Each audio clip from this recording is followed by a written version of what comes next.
Depuis l'avènement de la saison des pluies, plusieurs accidents sont produits à travers la Côte d'Ivoire. Cependant, le plus grave reste celui survenu au niveau de la rivière du Bonko sur l'axe Adjamé-Yopougon le mardi 27 mai 2025.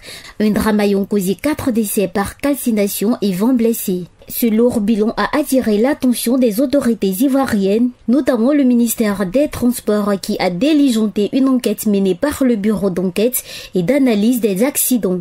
Les premiers résultats ont été communiqués par le directeur général des transports routiers et terrestres, M. Oumar Sako. Le drame a suscité de nombreuses réactions au sein de la population.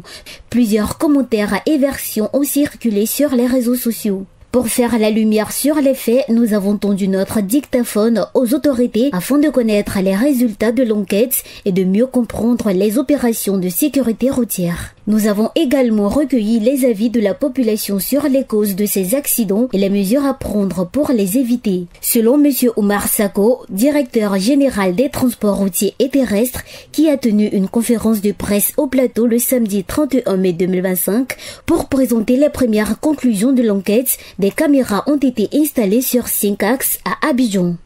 Elles permettent de retracer le parcours des véhicules et d'analyser leur comportement. Les caméras, parce qu'on a vu qu'il y a des caméras sur, comment on appelle ça, l'axe où s'est produit l'accident. Toujours selon le directeur général, l'analyse du trajet du poids lourd impliqué dans l'accident montre qu'il a respecté les consignes de sécurité routière. Mais déjà, nous, à partir des premiers éléments que nous avons eu, à partir de l'audition que nous avons eu à faire, parce qu'on possède là par élimination. Est-ce qu'il était sous l'effet de l'alcool? Non. Est-ce que son véhicule était en bon état? Oui. Est-ce que le véhicule était assuré? Oui. Est-ce qu'il était fatigué? Au regard du parcours, on a vu qu'il a dormi à Yamoussoukro. Il a dormi avant Abidjan. Est-ce qu'il respectait les plages horaires de circulation? Oui. Parce que l'accident se produit un peu avant 10 heures. Et à la suite de cette conférence de presse, nous avons effectué un déplacement d'immersion pour toucher du doigt les réalités des conducteurs sur les routes ivoiriennes. À Yopougon-Jesco, un chauffeur de cas de transport en commun a été surpris en état d'ivresse au volant. Écoutons à ce sujet le commissaire divisionnaire Touré Kader. Le contrôle de routine, on le fait, il s'avère que soumis à un test d'alcoolémie, il s'avère qu'il est positif, il est au-delà de la norme qui est 0,8, donc il était à 1,59, donc c'est largement au-delà. Touré Kader explique ensuite la procédure à suivre. Le chauffeur, lui, on l'a fait partir pour la suite de l'enquête, donc lui on l'a envoyé à notre base. Également on a appelé l'entreprise qui est en train de dépêcher un véhicule pour prendre les passagers pour repartir. On ne parlera pas. D'abord, notre souci c'était on va rencontrer d'abord les responsables. Il faut dire que dans ce cadre, on est en pleine sensibilisation, mais le chauffeur, lui, on va l'entendre, on va le faire suivre sa procédure pour conduite en état d'ivresse. Bon, de l'autre côté, on aura la possibilité encore soit de le poursuivre pour mise en danger de la vie d'autrui, ou soit se limiter à une bonne sensibilisation de l'entreprise, faire venir l'entreprise et ses responsables pour les sensibiliser, chose qui sera faite dans la semaine avec l'OSER et nous-mêmes. Il adresse également un message à la population. C'est pour dire que juste derrière ça, on invite les Ivoiriens à rester dans le mouvement de sensibilisation, de savoir qu'on a les faits et que tout le monde doit être engagé dans cette lutte citoyenne qui permettrait de pouvoir avoir des routes sûres, d'avoir des véhicules sûrs, avoir des conducteurs sûrs même, je dirais. La population, elle aussi, a réagi face à cette situation. Pour Akubo David, les causes principales des accidents sont la mauvaise conduite des chauffeurs et la consommation d'alcool. Peut-être c'est dû à l'alcool et puis peut-être la demande du chauffeur, la manière de conduire, la manière il se détend en fait. Du mal, les chauffeurs de Baka, les chauffeurs de Tassi aussi, les chauffeurs de Yongo, les mêmes choses conduisent mal. Je accélère sur la route, donc on ne doit pas accélérer, on doit juste prendre les mesures de précaution pour s'arrêter avec les feux. Les chauffeurs de Tassi, les chauffeurs de Baka conduisent mal les véhicules, voilà, si on peut dire. Puis des fois aussi, sur l'effet de l'alcool, conduire sur l'effet de l'alcool, donc ça crée des accidents, des incidents.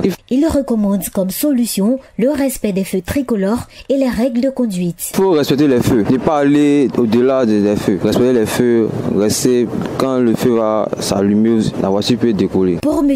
Ange Kessi, plusieurs facteurs sont à l'origine des accidents, notamment la consommation de stupéfiants autres que l'alcool et le manque de civisme.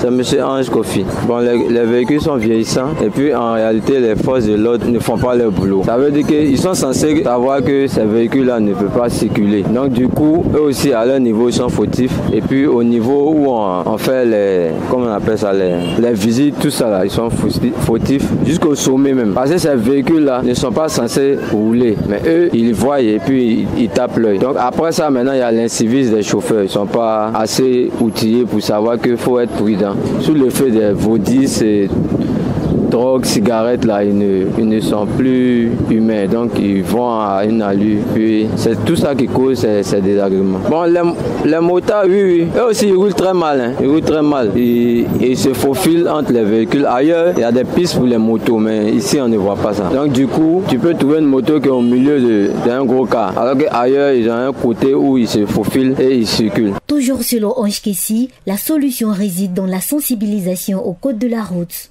Une piste. Bon, il faut sensibiliser chacun. Il faut qu'on puisse sensibiliser. Déjà, même quand tu vois qu'il y a eu un drame de l'autre côté, donc il faut savoir que même si tu n'es pas allé faire l'auto-école, tout ça, il faut savoir qu'il faut être prudent. Si tu vas prendre un virage, tu roules tranquillement. Tu as la présence de laisser l'autre et puis partir, ça te coûte rien. Mademoiselle Sylva Kwaku-Hélène estime, elle aussi, que la mauvaise conduite et d'autres comportements à risque expliquent les nombreux accidents. C'est la mauvaise conduite. Oui, l'alcool, la drogue, les gens vont prendre la drogue, ils vont conduire, les bacas, tout ça. Comme mesure préventive, elle propose également la sensibilisation. Il faut sensibiliser. Il faudrait que les gens puissent arrêter de fumer au volant. Puis, ceux qui conduisent, ils n'ont qu'à bien les surveiller. Parce qu'il y a d'autres là, ils ont payé, mais ils ne connaissent pas les codes de la circulation.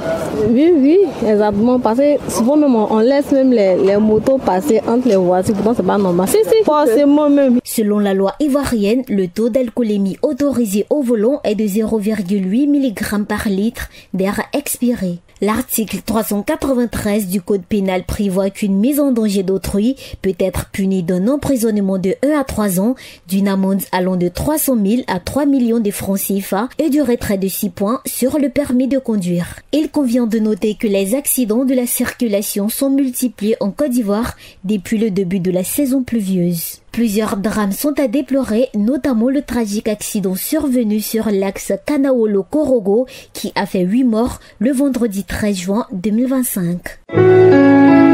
Accra, agence presse, radio et audio.